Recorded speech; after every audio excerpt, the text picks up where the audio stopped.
आज तक आपने सुना होगा कि इब्लीस हमेशा इंसान को इबादत से गुमराह करने की कोशिश करता है, मगर आज की यह कहानी इतनी अजीब है कि इसे सुनकर आप हैरत में पड़ जाएंगे। एक शख्स अंधेरी रात में नमाज अदा करने के लिए अपने घर से निकला। रास्ता बहुत अंधेरा था और चलते हुए उसे ठोकर लग गई। वह मुंह के बल गिर पड़ा और कीचड़ से लथपथ हो गया। गंदे कपड़े देखकर वह वापस घर लौटा, लिबास बदला और फिर से मस्जिद की ओर रवाना हुआ। अभी कुछ ही कदम चला था कि उसे दोबारा ठोकर लगी और वह फिर गिर पड़ा, मगर उसकी हिम्मत कम न हुई। वह फिर घर लौटा, कपड़े बदले और एक बार फिर मस्जिद की ओर बढ़ा। इस बार जब वह घर से बाहर निकला तो दरवाजे पर एक अजनबी खड़ा था, जिसके हाथ में एक चमकता हुआ चिराग था। अजनबी चुपचाप उसके आगे आगे मस्जिद की तरफ चल पड़ा।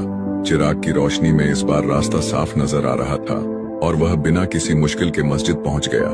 मस्जिद के दरवाजे पर वह अजनबी ठहर गया और नमाजी अंदर चला गया।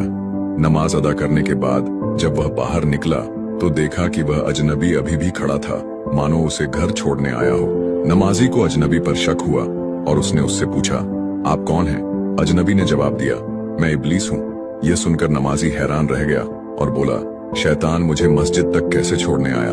तेरा काम तो लोगों को गुमराह करना है। इब्लीस हंसते हुए बोला, जब पहली बार तू गिरा तो अल्लाह ने तेरे सारे गुनाह माफ कर दिए। जब दूसरी बार गिरा तो अल्लाह ने तेरे पूरे खानदान को बख्श दिया। मुझे डर था कि अगर तू तीसरी बार गिरा तो अल्लाह पूरे गांव को बख्श देगा, इसलिए मैं चिराग लेकर आया ताकि तू बिना गिरे मस्जिद पहुंच जाए। यह सुनकर नमाजी की आंखों में आंसू आ गए।